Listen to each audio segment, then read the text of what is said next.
Ever catch yourself wondering if we can actually, like, measure happiness? Hmm. We measure pretty much everything else, right? It's a question for the ages, isn't it? Like, how do you put a number on something as personal as happiness? Exactly. Wow. I mean, before we even think about measuring it, what are we even talking about when we say happiness? Well, some researchers break it down into two main types. You've got your hedonic happiness. Hedonic happiness. Yeah, that's all about pleasure, those instant gratification, feel-good moments.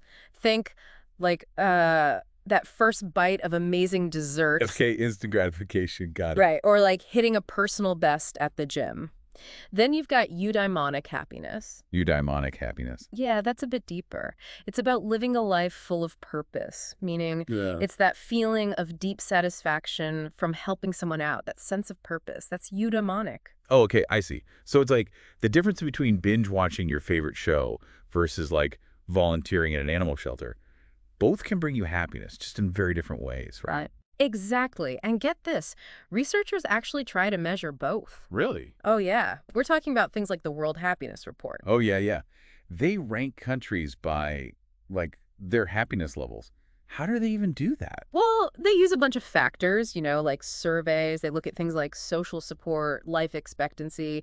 They even look at perceptions of corruption. Corruption, wow. Yeah, and it's interesting because the report consistently shows that countries with strong social safety nets, like Scandinavian countries, they tend to rank higher in happiness. Huh.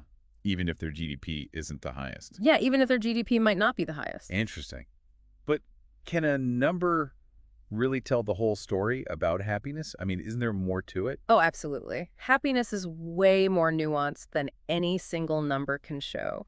And that's where, understanding the limitations of these measures is really important. I mean, they can offer some insight at a broad level, but happiness, at the end of the day, it's deeply personal. It's like trying to measure love with a ruler. Exactly. Now, this is something I find really interesting. Let's talk about the stuff that people always associate with happiness. Money. Power. Do those things actually hold the key to a happy life?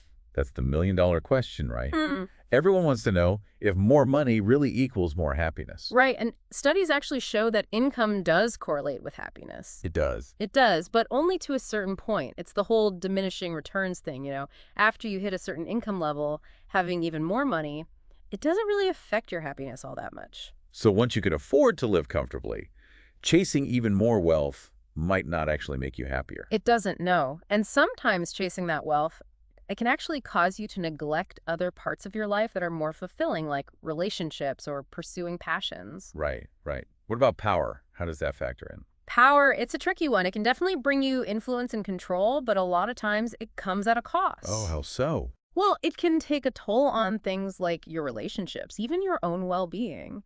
Because, real happiness, it often comes from genuine connections, that sense of belonging.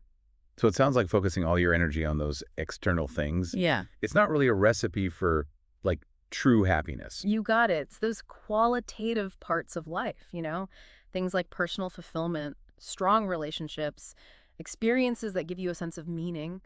Those are the things that really matter. The stuff that makes life feel rich and important. The things they say money can't buy, right? Exactly. It's about savoring those little moments, It's about spending time with people you care about, finding things that make you feel alive. I love that. So after this deep dive, I think the real question isn't, can we measure happiness? It's more like, what makes you happy? There you go. What brings you joy? What gives your life meaning? Those are the questions I think we should all be asking ourselves. Absolutely. And on that note, that wraps up our deep dive for today. We'll catch you next time. See you then.